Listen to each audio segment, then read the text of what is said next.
bienvenida a este Salón Ilia del Palacio Legislativo, donde convocados por la Dirección General de Cultura del Senado Nacional, participaremos del acto conmemorativo del 172º aniversario del fallecimiento del general don José de San Martín, que se realiza en el marco del programa Los Albores de la Patria, organizado por las Direcciones Generales de Cultura de ambas cámaras del Congreso Nacional. El general San Martín es uno de los máximos héroes de nuestra historia, no solo de la República Argentina, sino de América Latina, y una pieza fundamental en la construcción de nuestra identidad. Participan en el estrado el director y guionista Nicolás Capelli, la historiadora Mara Espesande, directora del Centro de Estudios de Integración Latinoamericana, Manuel Ugarte, de la Universidad Nacional de Lanús, y la licenciada Alejandra Navoni, de la Dirección de Cultura de la Cámara Alta.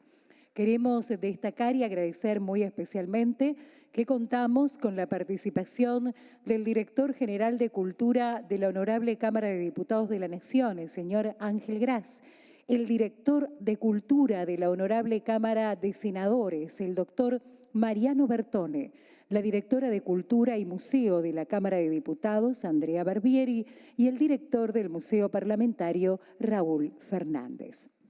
Nuestra bienvenida a los directores y directoras del Congreso Argentino y también, por supuesto, a los invitados e invitadas especiales.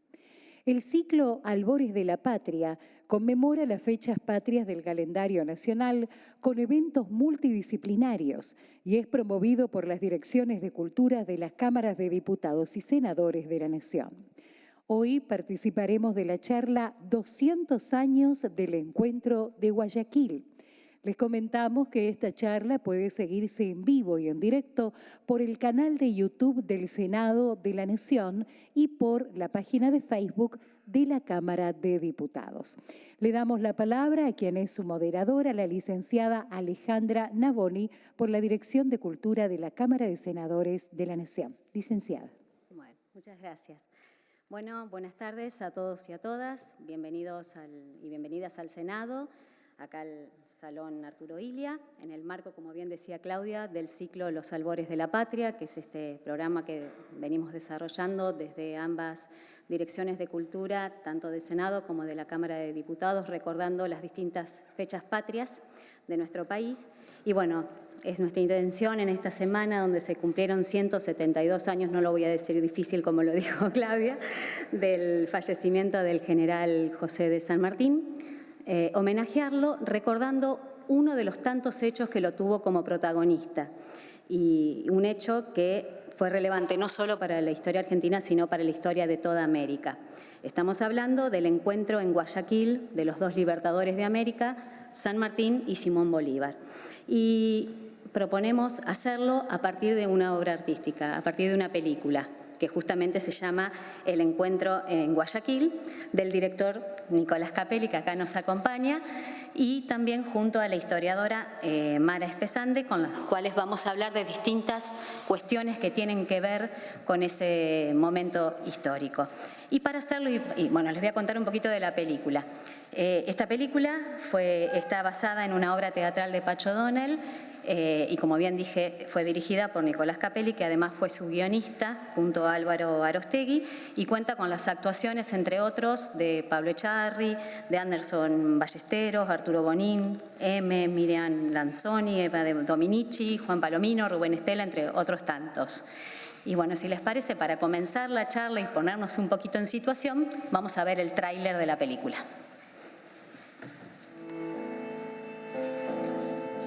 ¿Pero es cierta esa información? El último enviado de Lima aseguraba que San Martín está sitiado. Alguien tiene que recorrer si no le alcanzan sus propias fuerzas. Sí, pero Bolívar, hombre. Imagine usted ese encuentro.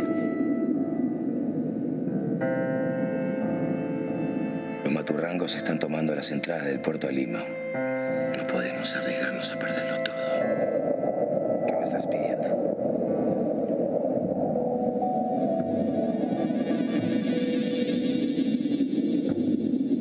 Se vienen momentos muy difíciles. La lucha no se espera ni bien bajamos la montaña. habrá paz en estas tierras. Todavía hay muchas cuentas sin pagar. No quiero prisioneros, que no quede uno vivo. Permítanme luchar contra el enemigo, que es lo único que anhelo. Pensar que yo decía que se me iba la patria en esto. Y lo que se me fue la vida.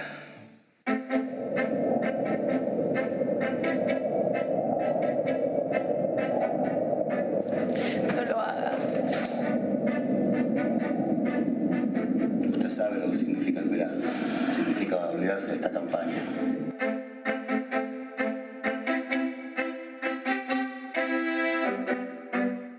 Aquí cada quien tiene su deber. ¿Qué carajo me importa España?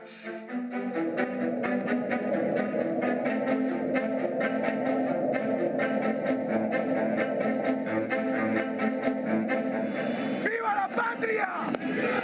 ¡Viva la libertad! ¡Viva la independencia! Escuche, soldado. El silencio de los muertos es el primer grito de libertad.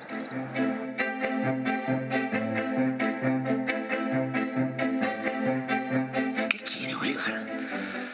¿Para qué me recibe si no es para arreglar todo? ¿Pero qué le pasa, general? ¿Cómo es que viene usted aquí a mi casa a cuestionar mis decisiones?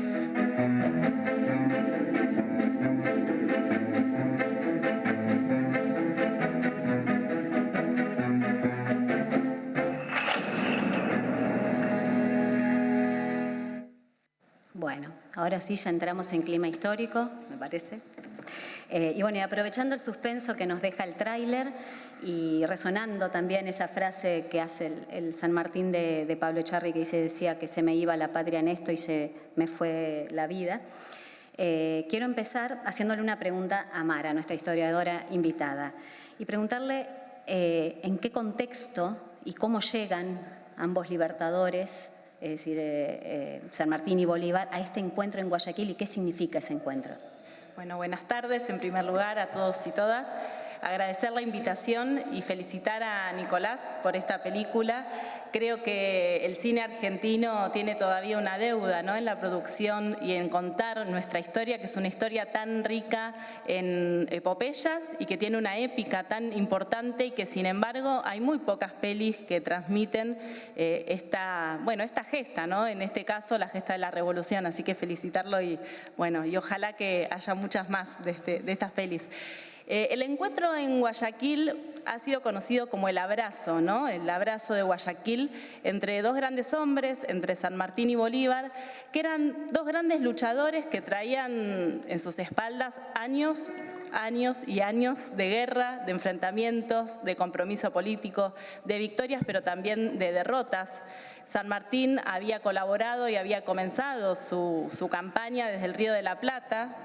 Y a veces se plantea, bueno, San Martín liberó 3 pueblos o 3 países y en realidad desde el revisionismo, que es la corriente a la cual yo adscribo y también en la cual, puedo adelantarles, se inscribe la película de Nicolás, lo que planteamos es, San Martín es un revolucionario de la patria grande, por lo tanto el Río de la Plata, Chile, Perú, son territorios hermanos en los cuales la gesta se produce en forma conjunta. San Martín llega siendo a este encuentro, al encuentro en Guayaquil, siendo el protector del Perú. Hoy diríamos, bueno, el primer presidente, ¿no?, entre comillas, por hacer una cuestión anacrónica, pero el primer presidente peruano, el protector, había sido un hombre nacido en Yapeyú, ¿no? Así como el primer presidente de Bolivia va a ser Sucre, un gran colombiano.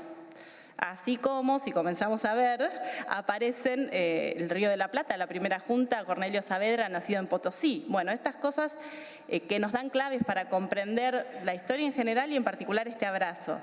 San Martín llega entonces siendo protector del Perú, pero a pesar de tener este cargo tan importante, llega debilitado, porque la aristocracia limeña era muy hostil al gobierno que él venía desarrollando, básicamente por las medidas sociales. Había terminado con la esclavitud, había terminado con la mita, el yaraconazgo, la servidumbre indígena, medidas que la aristocracia consideraba un poquito radicalizadas, ¿no?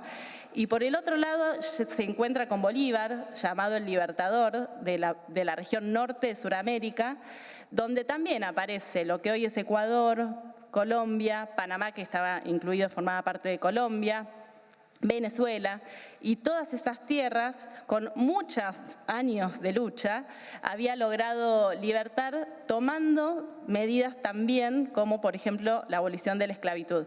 Digo esto porque cuando pensamos en Guayaquil, yo pensaba, ¿no?, en este encuentro y viendo nuevamente la película, ¿quiénes se abrazan? Y en realidad me parece que en ese abrazo están las luchas de los pueblos que cada uno de estos hombres representan. Están los negros, las negras, están los pueblos originarios, están los criollos pobres, están los españoles que tenían ideas liberales y que acompañaron las revoluciones. Hay muchos y muchas atrás de ese abrazo. Y lo que implica este abrazo en relación al símbolo político. En nuestra historia tuvimos muchos abrazos. El abrazo de Perón y Eva, ¿no?, de Néstor Kirchner y Cristina, el abrazo de Perón y Balbín, pero también el abrazo, por ejemplo, de Menem con Rojas, ¿no? O el abrazo del Coliseo, que en 1852 unió a dos hombres de facciones distintas. Digo, el abrazo implica un pacto. ¿Y cuál fue ese pacto en Guayaquil?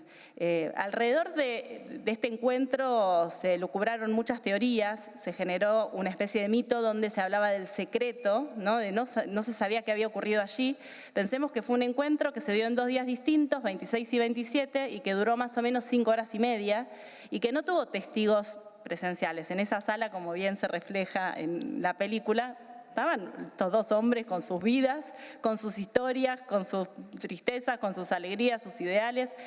Y a partir de allí es que los historiadores empezaron a contar un relato que siempre ponían sobre la mesa el conflicto, la pelea, que la vanidad de Bolívar, ¿no?, desde la Argentina, de la vanidad de Bolívar y que San Martín tuvo que renunciar y que le quitó el ejército, una serie de cuestiones con una intención muy marcada, que es la de contar una historia entre pueblos que se enfrentan y no una historia compartida.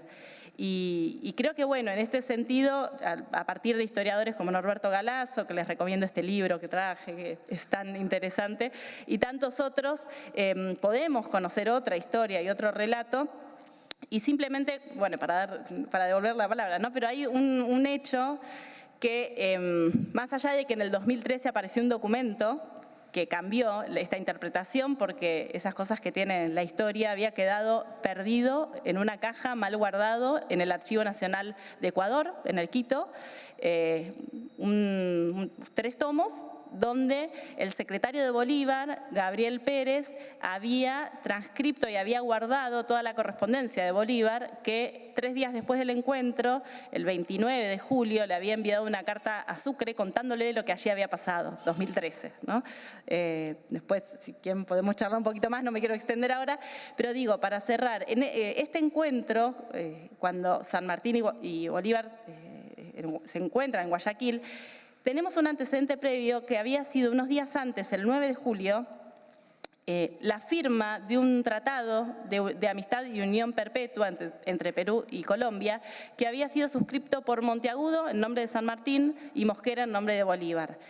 Y se los dejo como dato para buscar, para bucear y leer. Era un tratado de unidad que lo que planteaba era la articulación de esos gobiernos. Por lo tanto, sin ir al documento del 2013, es bastante sospechoso generar una historia de intrigas, de enfrentamientos, más allá de las diferencias políticas que existieron, pero generar eso cuando pocos días antes estaban expresando la voluntad de unidad en todos los ámbitos, en el político, en el aduanero, en el cultural, de sus propios pueblos. Entonces, el encuentro allí fue un encuentro de discusión política. ¿Cómo resolvemos la cuestión militar para terminar de derrocar a los realistas, que todavía se encontraban con 19.000 hombres acechando el Perú? Entonces, la discusión fue esa, y la resolución tiene que ver, bueno, con la descripción y lo que los dos consideraron la mejor estrategia para vencer a este enemigo, ¿no?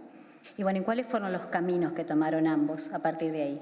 Bueno, y a partir de allí, San Martín lo que le propone, o le pide en realidad, es que le preste hombres para volver al Perú y derrocar finalmente a los realistas. Bolívar le dice que sí, que no hay problema, pero le ofrece 3.000 hombres. Dice, bueno, yo lo que te puedo dar es esto porque tengo conflictos internos que van a generar que mi propio territorio se desestabilice. Y San Martín evaluó que esa cantidad de soldados que se le ofrecían no eran suficientes, que no iba a poder derrocar y terminar de vencer a los realistas, derrotar más que derrocar, a los realistas en la zona del Perú y del Alto Perú. Por lo tanto, deciden que hay que unificar los ejércitos, que la única forma de terminar y poder lograr la batalla que después se va a dar en Ayacucho es unificando los ejércitos. Allí un problema. ¿Quién lo dirige? San Martín se ofrece ponerse como segundo al mando, Bolívar le dice no, esto no va a ser viable, no voy a tener legitimidad con vos, con la personalidad y tu historia, y entonces allí es donde, siendo muy consciente de los conflictos a los cuales se enfrentaba, muy debilitado por lo que pasaba en Perú, pero también por lo que pasaba en el Río de la Plata, donde ya gobernaba la burguesía centralista, con la figura de Rivadavia como figura fuerte, que le había dado la espalda. Y no solo eso, sino que había boicoteado todo lo que había podido la campaña. Por lo tanto, ahí es cuando San Martín dice, me retiro, te dejo el ejército, o sea, vuelve a Perú inmediatamente, renuncia y se retira a Cuyo, y ahí es donde Bolívar, unificando todas esas fuerzas, da la batalla de Ayacucho y finaliza con esa primera etapa de la independencia, porque la independencia no se termina y no se logra en un día específico, ¿no? Sino que es una lucha constante. Pero allí es donde se produce ese acuerdo, que bueno, que yo creo que muestra el carácter de San Martín, pero también no solo el carácter de humildad, sino la inteligencia política, la lectura táctica y estratégica de lo que convenía hacer para vencer a los realistas. Bueno, mucho de esto que cuenta Mara está en la película, y ya vamos a ver un fragmento más adelante que da cuenta de esto último que ella contó. Bueno, Nicolás, vos llevaste una obra de teatro de Pacho Donel al cine, a la pantalla grande. Quiero preguntarte cómo fue cómo surgió esa idea de llevarla al cine y qué desafíos te plantearon hacer una película histórica, porque no solo por la recreación, ¿no?, de época, sino también esto de sacar a próceres del mármol y darles vida, ¿no?, y ponerlos como, humanizarlos, Debe haber sido todo un desafío. Bueno, buenas tardes a todos, a todas. Muchas gracias por la invitación. Mara me spoileó toda la película, es lo primero que voy a decir. Solemos hacer así eso. Que no, la verdad que fue un desafío interesante, particularmente porque la película es una película coral de muchos personajes históricos, y nosotros nos basamos en una gran obra que yo, la verdad que cada vez que la vuelvo a leer o la recuerdo, es un gran texto de Pacho Donel, pero que tenía una particularidad, eran dos personajes, era solo San Martín y Bolívar en el escenario. Yo venía a hacer una peli independiente de muy bajo presupuesto y cuando vi esa obra dije, esta tiene que ser la película, es esto. Son dos personajes durante 1 hora y 20 y vos no te movés de ahí. Cuando nos pusimos a trabajar en el guión la cagamos mal, metimos 70 personajes por todos lados. O sea, esa peli chiquitita que íbamos a hacer terminó siendo una bestialidad y realmente el desafío fue, como bien decía Mara, poder transmitir ese supuesto secreto que no lo era tal, esa supuesta pelea que no lo era tal. Y creo que al final de la primera intervención de Mara hay un detalle que no es menor, que San Martín le dice, yo quiero ser tu segundo, yo puedo ser tu segundo. San Martín tuvo la grandeza de decir, yo puedo ser tu segundo al mando, y eso era prácticamente indiscutible con un tipo como San Martín. Cuando vos tenés una persona con la capacidad política, con la capacidad militar, con la visión de una patria grande unida, es complicado tenerlo de segundo. Y evidentemente, como no cambian los enemigos, no cambian los tiempos.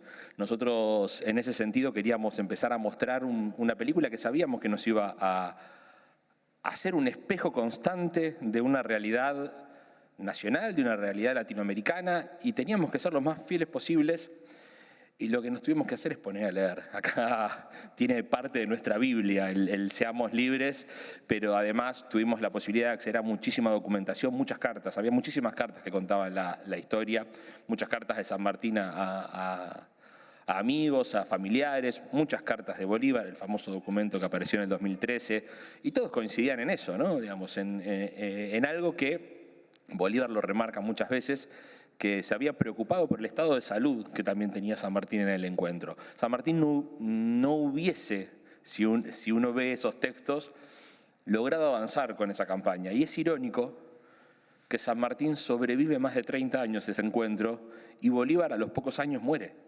O sea, hasta incluso cómo el destino jugó una mala pasada para ese sueño de la patria grande, que yo no les quiero spoilear un poco la historia, pero 200 años después sigue siendo un sueño. No sé si lo tenemos entre nosotros por lo menos asumido.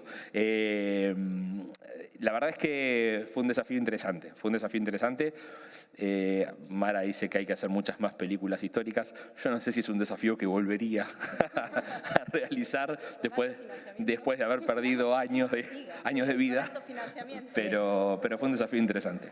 Y bueno, ¿y qué recepción has tenido del público? Porque sobre todo teniendo en cuenta que la presentaron el 9 de julio del 2016 en unos festejos, el festejo del Bicentenario de la Independencia, bueno, en el marco de, no sé... Son como esos honores que a uno los deja llenos de sinsabores. Eso, a ver, la película fue seleccionada como película del Bicentenario para, obviamente, los festejos en Tucumán del 2016, algo que realmente es un reconocimiento al laburo de todos los que hicimos el encuentro de Guayaquil, de la productora, de Fernando Sokolovic, que se animó a respaldar una historia de estas, del actual ministro de Cultura, Tristan Bauer, que en su momento fue un gran respaldo para nosotros para poder llevar adelante el proyecto, pero realmente el estreno fue de visitante, mal. Nosotros hicimos una película de corte ideológico, una película que tiene un trasfondo político, una película de carácter revisionista, una película que no se para en contra de la historia mitrista, pero tiene una posición muy tomada sobre ese texto.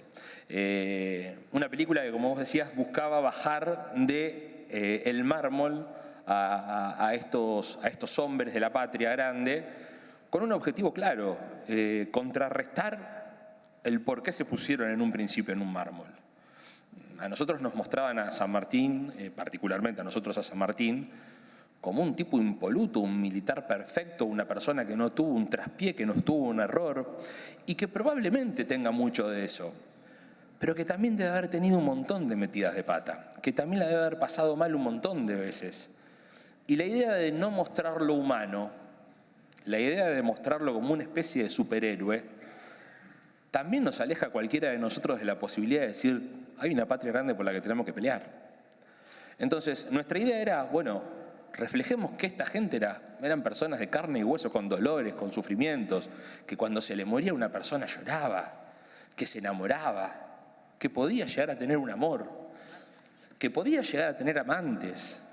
Pero después vamos a contar una breve anécdota que nos pasó con Norberto Galazo, que hoy se la anticipé a Mara, sobre este tema, pero que hace a la razón principal del por qué nosotros quisimos contar la historia de esta manera.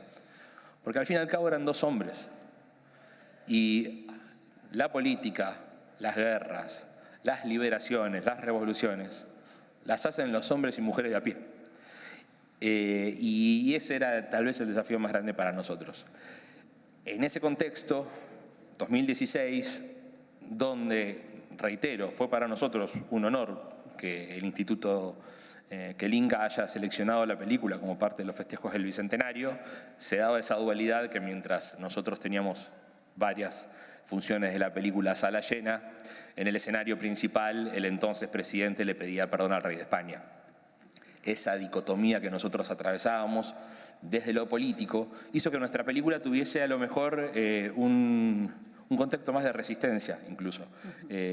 Lo hablábamos hoy con Mara, terminaban las funciones de la película y escuchábamos el vamos a volver. Era algo que nos pasaba a nosotros en las funciones de la película. Y la verdad que a mí me llena de orgullo. Yo creo que las artes, yo creo que la cultura tienen que tener una impronta en ese sentido. Hoy, 6 años después, bueno, la película está tomando otro vuelco, ya está teniendo un paso más en escuelas, en universidades y particularmente en los países de la patria grande. Y eso es a mí lo que más me gusta. Buenísimo. Bueno, además de esto que vos decís de humanizar a los próceres y todo eso, algo que aparece mucho en toda la película, que es algo que generalmente está invisibilizado o históricamente, se puede decir que hace unos años se empezó a sacar el velo, es sobre el rol de las mujeres, ¿no? El rol activo de las mujeres en la Cruzada Libertadora. Vemos varios personajes femeninos fuertes. Así que, pero para hablar de esto me gustaría que veamos un fragmento de la película y luego lo analizamos.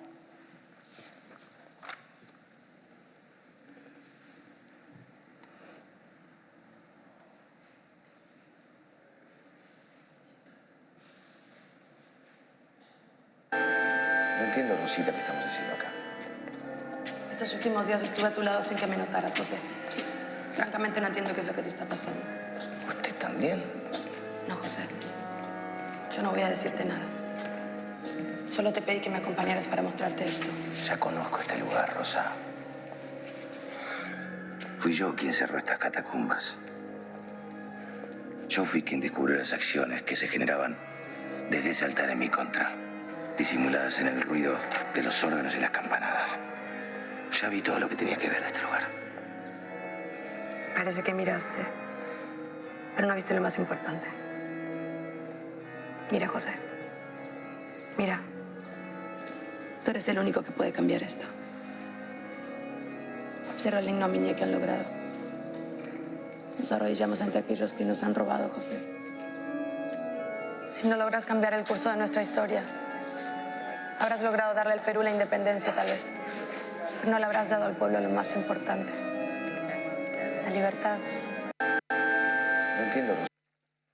Bueno, ahí vemos a una mujer, Rosa Campuzano Cornejo, llamada La Protectora, que le dice, no sé si se entendió bien por el audio, pero le dice a San Martín, si no logras cambiar el curso de nuestra historia, habrás logrado darle al Perú la independencia tal vez, pero no le habrás dado al pueblo lo más importante, la libertad.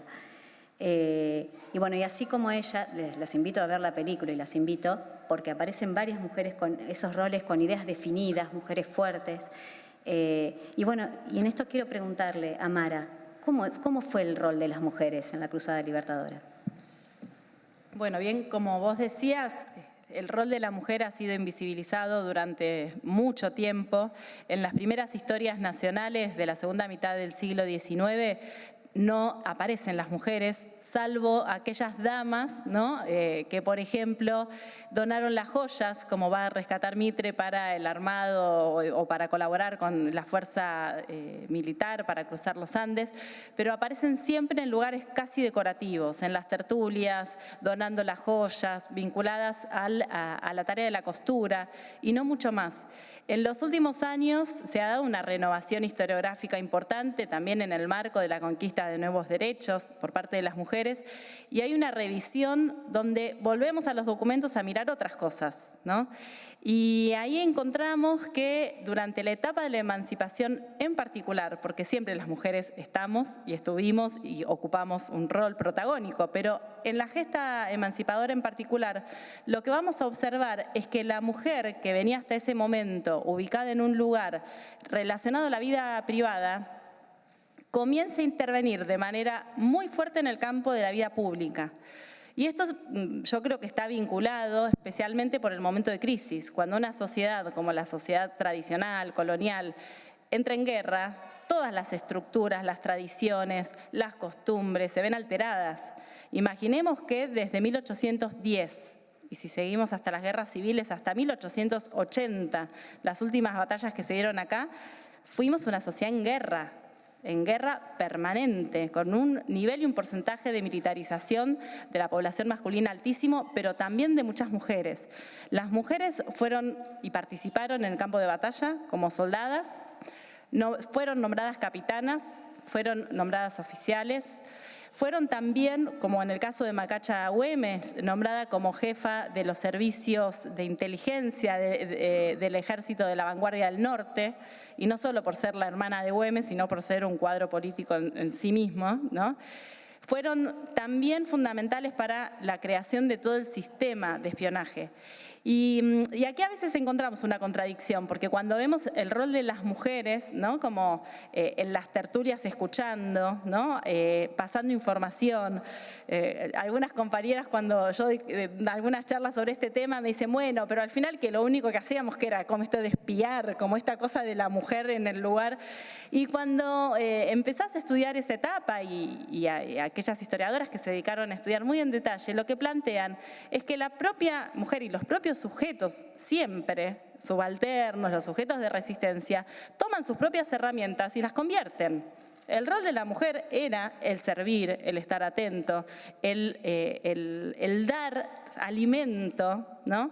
Desde las invasiones inglesas, la historia de Pedraza, de Manuela Pedraza, cuando ofreciéndole comida y bebida a los ingleses, los hacía entrar uno por uno, palazo en la cabeza, los ataba y así llegaron a condecorarla por la participación que tuvo. Entonces la mujer también no solo tomó nuevos espacios como el rol de batalla, sino que también lo hizo desde el lugar de la construcción de todo lo que implicaba la escucha y el convencimiento o el lograr influir en las decisiones de los hombres de aquel momento. Y por el otro lado, otra cosa también importante es ver que particularmente en esta película se observa, pero que hubo mujeres que no solo colaboraron en el plano militar, táctico, sino también en el plano político, en la construcción y en la conducción política.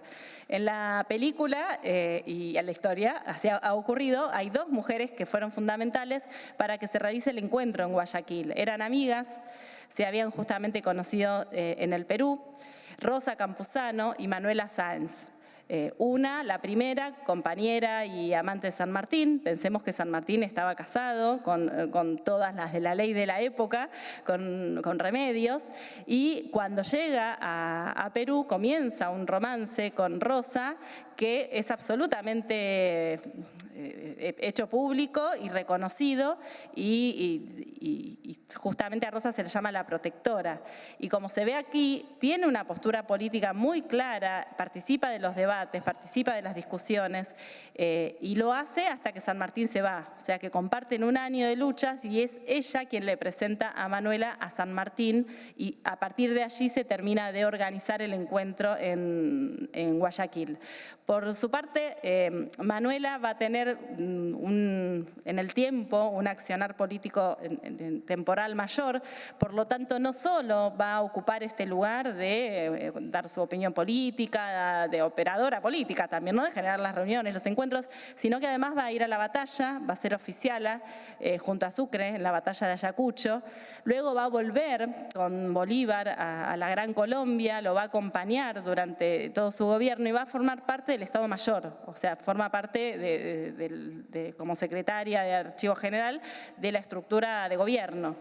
Va a sufrir muchísimo con la muerte de Bolívar. Se dice que intentó un suicidio causándose una picadura de una serpiente, de una víbora. No muere allí, y las dos, al igual que Juana Zurduy, mueren en la absoluta indigencia.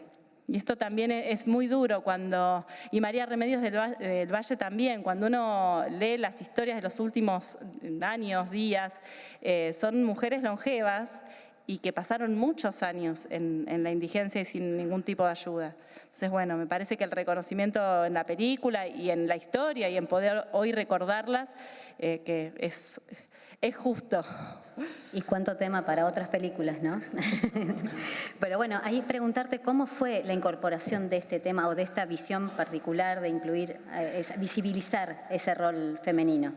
No, fue una discusión que tuvimos tanto con Álvaro, pero particularmente con Pacho. Pacho, como ustedes sabrán, durante toda su bibliografía, trabajó mucho sobre rescatar la figura de las mujeres. Sin ir más lejos, decir que uno ya no quiere seguir trabajando en cuestiones históricas, pero la historia de Juana Zurduy y el relato de Juana Zurduy y de Pacho Donel es una historia que merece trasladarse a la pantalla grande. Es una historia que sería un acto de justicia por el trabajo que generó. Y Y la idea era empezar a contar que la historia, como decía Mara, la hicimos los hombres y las mujeres de la patria, la hicieron los hombres y las mujeres de la patria, y la van a seguir haciendo los hombres y mujeres de la patria, aunque incluso hoy se trate de invisibilizar. Eso era un poco el reconocimiento de estas dos grandes mujeres. Es increíble la documentación que hay de Rosita en Perú. Nosotros, bueno, con mi compañera estábamos en Perú y buscando material puntual, veíamos las vejaciones, las humillaciones a las que sometieron a Rosa y realmente digamos, era necesario que pudiéramos dar a conocer sus historias, su lucha, que no era común, que no eran las mujeres que uno acostumbra a ver de grandes vestidos, eran mujeres de pantalones, de armas, de batalla, pero además con una concepción política extremadamente fuerte y firme para los intereses tanto de San Martín como de Bolívar. Realmente las cartas entre ellas también son súper interesantes porque se dan cuenta que no pueden seguir separados.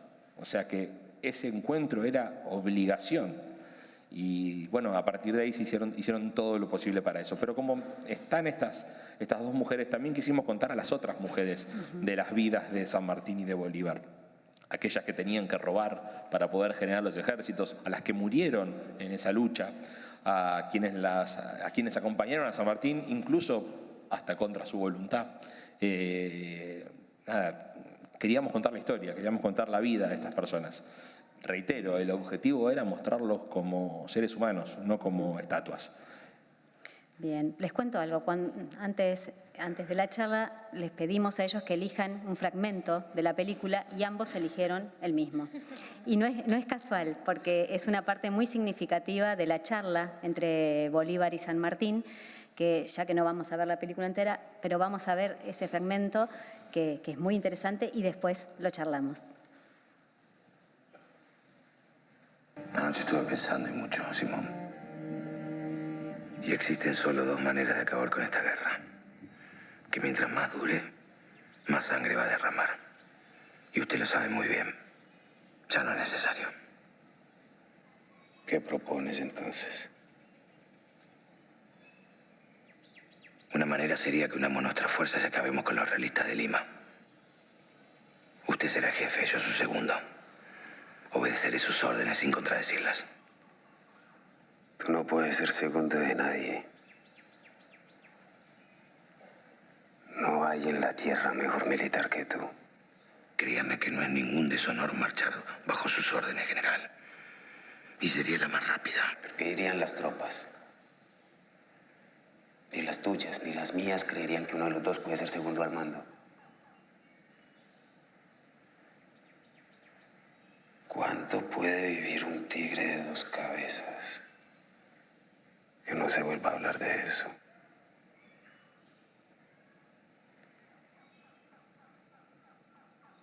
Entonces daré la orden para que mis fuerzas unan a las suyas.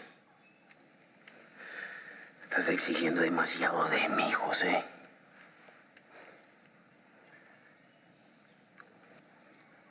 Para ir al Perú tengo que alejarme de los lugares donde los realistas no han sido expulsados.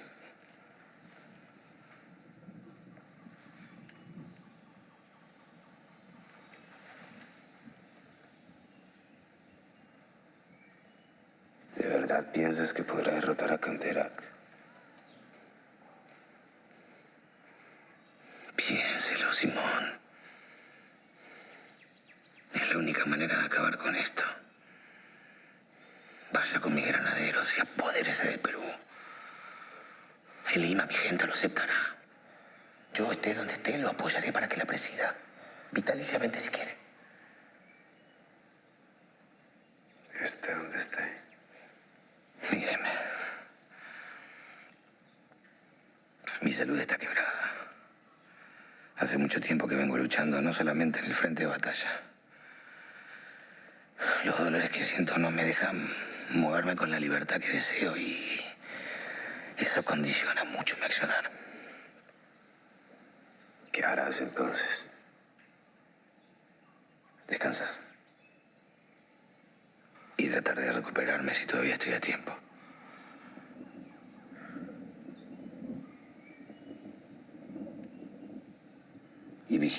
atentamente los movimientos de Inglaterra y Francia.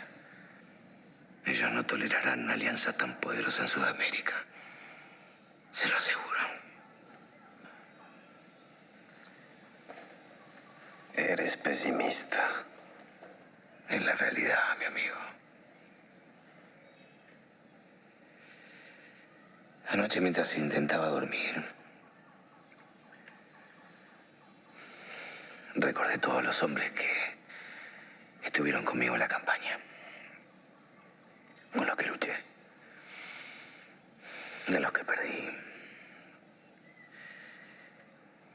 ¿Y sabe qué? Estamos tan cerca de lograr nuestro objetivo, tan cerca. Y de afuera lo único que dicen es que nos volvimos locos, que nos convertimos en ladrones. ¿Sabe hasta cuándo dirán que somos locos? Hasta que nuestras ideas triunfen. Hasta que América sea libre. Esa tarea, Simón, es más difícil que la guerra, pero no imposible. Conoce la historia del estandarte de Pizarro, pero no eso que se dice que yo me robé el estandarte o esas sandeces. Pizarro trajo a la conquista varios estandartes. Y yo siempre soñé con el día en que todos los estandartes estén en un mismo lugar de la gran patria americana. Unidos, pegados como muestra de fuerza ante la codicia extranjera. Podremos lograrlo, José. Si defendemos Guayaquil y tomamos el puerto de Lima, podremos lograrlo. ¿Sabe qué creo? Que es más difícil de lo que suena.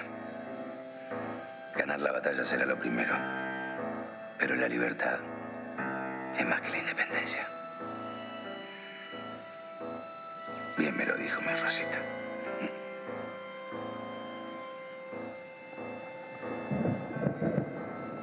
Los estandartes de Pizarro tendrán que convertirse en una almazuela, Simón.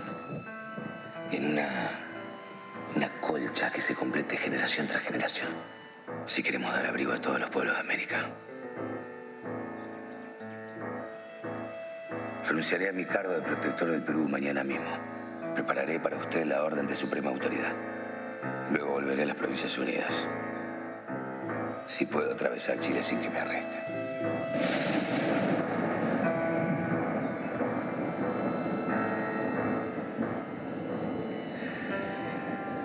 Debo irme. Se avecina una nueva tormenta. Vaya usted con Dios, ya que tanto lo menciona. Ya se lo dije, mi amigo. Solo cuando estoy frente al diablo.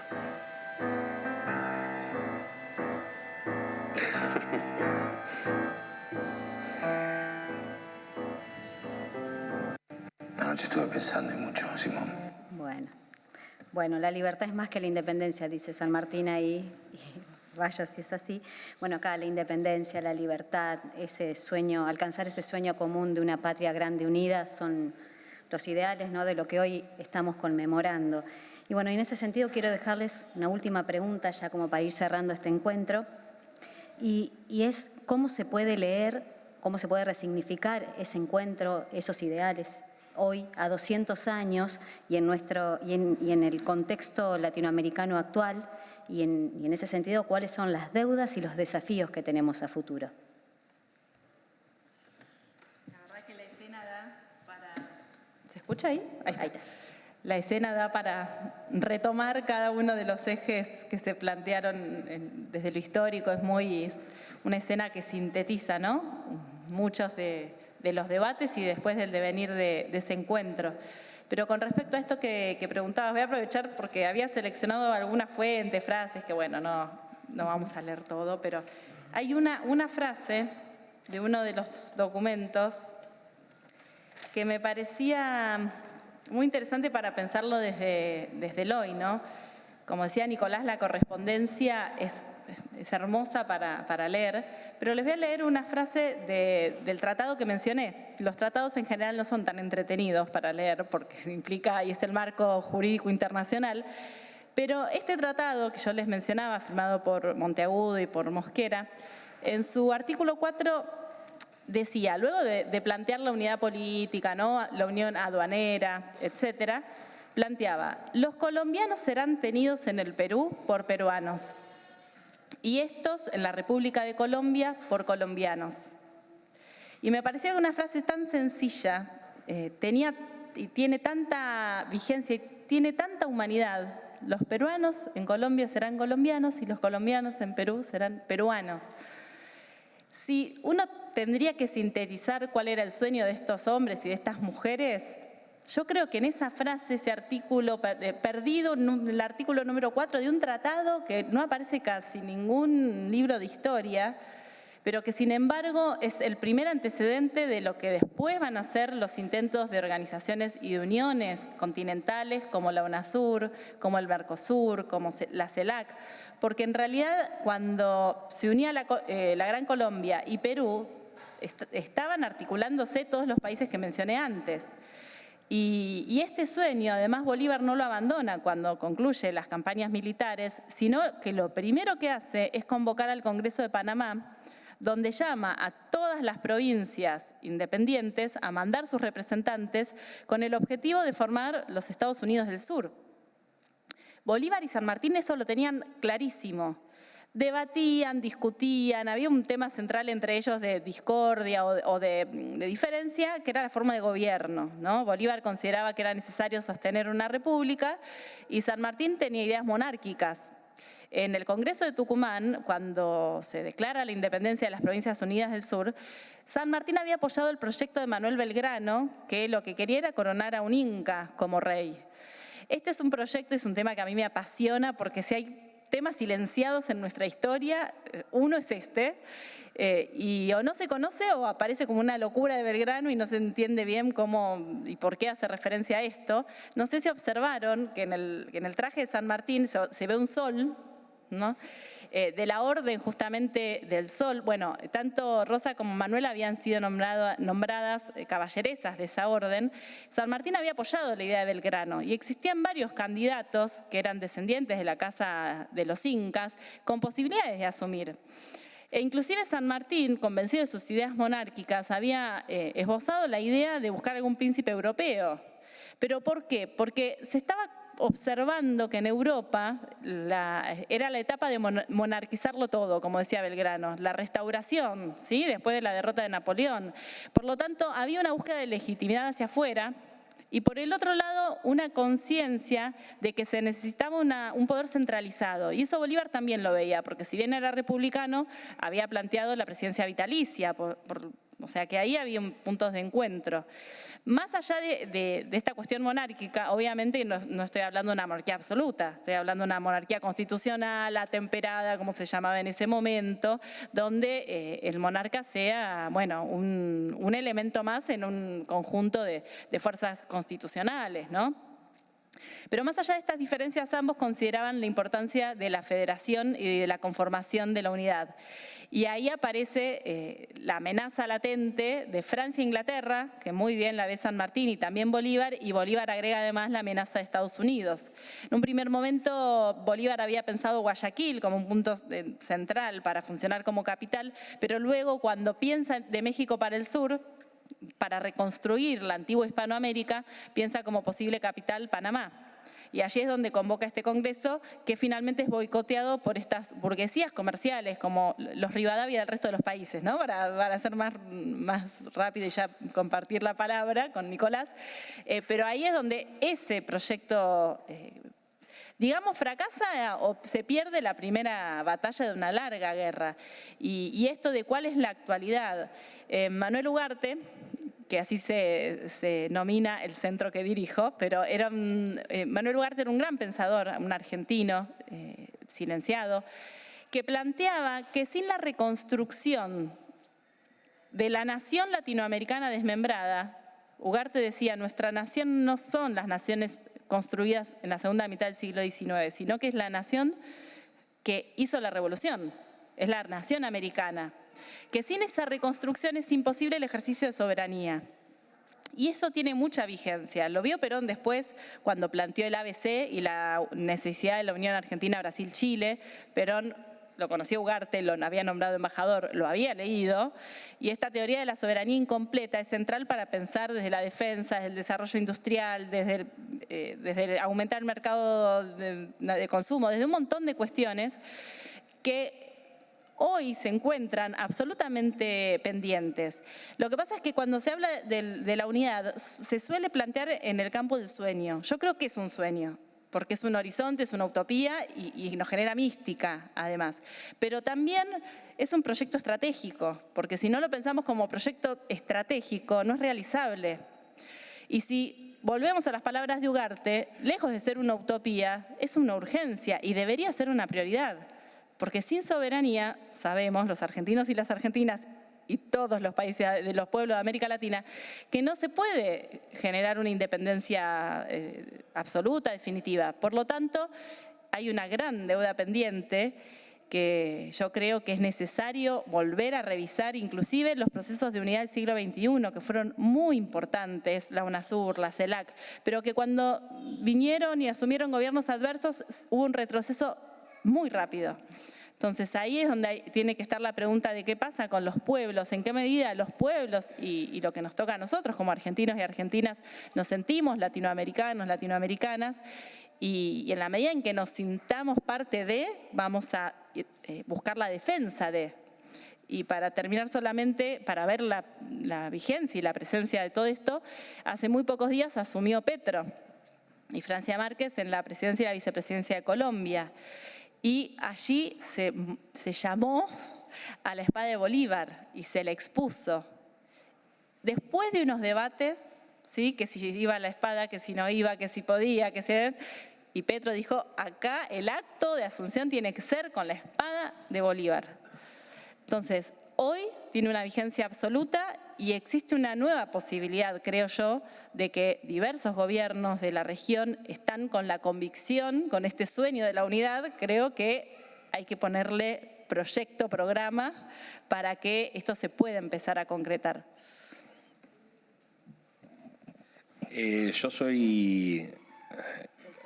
soy partidario de que el sueño sigue siendo eso, un sueño, y tengo en la cabeza una foto que hizo que ese sueño se convirtiera en un programa político, en un proyecto político, y que tiene que ver con otro bicentenario, el bicentenario de 1810. En el 2010, la foto de los gobiernos de la región unidos caminando en medio de un festejo popular fue un momento donde uno volvió a creer, a confiar en que ese sueño de una patria grande se estaba transformando en un proyecto político. Coincido plenamente que para que ese sueño tenga, para que ese sueño se consolide, para que ese sueño deje de ser un sueño y pase a ser una realidad, tiene que seguir existiendo un trabajo político, económico, soberano, que trascienda las gestiones, entendiendo que termina siendo un sueño, porque de vez en cuando ese trabajo tiene los traspiés que las derechas conservadoras buscan. Esas derechas con las que incluso San Martín y Bolívar intentaron negociar para que esos retrocesos no sean tan significativos para el campo popular. Y ese es un debate que me parece que también nosotros tenemos que darnos. Hoy, y con mucha tristeza, el sueño de la patria grande sigue siendo eso, un sueño. Bueno, cuánto que hemos aprendido y escuchado hoy, nos dejan muchas ideas para seguir reflexionando y demás. Bueno, les queremos agradecer muchísimo su participación, sus palabras, la película, que invitamos a verla. Se puede ver por Cinear, por Octubre TV o por YouTube. Ahí pueden encontrar el encuentro en Guayaquil. La de YouTube lo dije yo, no sé si está muy permitido legalmente, pero yo le dije está en YouTube para que la busquen. Si lo dice el director. Bueno, y ya llegando al final de este encuentro, queremos agradecer a la Dirección de Eventos, a Ceremonial, a todos los que nos ayudaron a llevar adelante este encuentro, y también a Senado TV y a todo el área de comunicación institucional que hace posible que esta charla también se pueda disfrutar por las redes sociales y que después de hoy también se pueda verla. Así que, bueno, muchísimas gracias a todos y todas ustedes que nos acompañaron. Muchas gracias. En esta charla, recordamos, han participado como moderadora Alejandra Navoni, de la Dirección de Cultura del Senado Nacional, el director y guionista Nicolás Capelli y la historiadora Mara Espesande. Aprovechando justamente nuestras vías de comunicación, que también Alejandra ha comentado, queremos transmitirle a todos los argentinos y argentinas que ambas direcciones de cultura del Congreso Nacional, tanto de la Cámara de Senadores como de Diputados, continúan recibiendo obras en el marco del concurso de ensayo histórico 2022 Malvinas, una historia de soberanía argentina. El plazo de recepción de los trabajos de todos aquellos y aquellas que quieran participar de esta nueva edición es hasta el 31 de octubre de este año.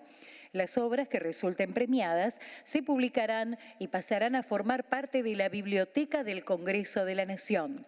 Y las y los ganadores recibirán como primer premio 200.000 pesos, el segundo puesto 150.000 y el tercer puesto 100.000 pesos respectivamente. Así que los y las alentamos a conocer las bases y condiciones, así como también a completar el formulario de participación en los sitios www.senado.gov.ar y www.hcdn.gov.ar. Y ahora sí, habiéndoles comentado esto, damos por concluido el acto conmemorativo del 172º aniversario del fallecimiento del general don José de San Martín, que en el marco del programa Los Albores de la Patria, organizado por las Direcciones Generales de Cultura de ambas cámaras del Congreso Nacional, se realizó en este Salón Ilia del Palacio Legislativo. Gracias a todas y a todos por acompañarnos. Muy buenas noches.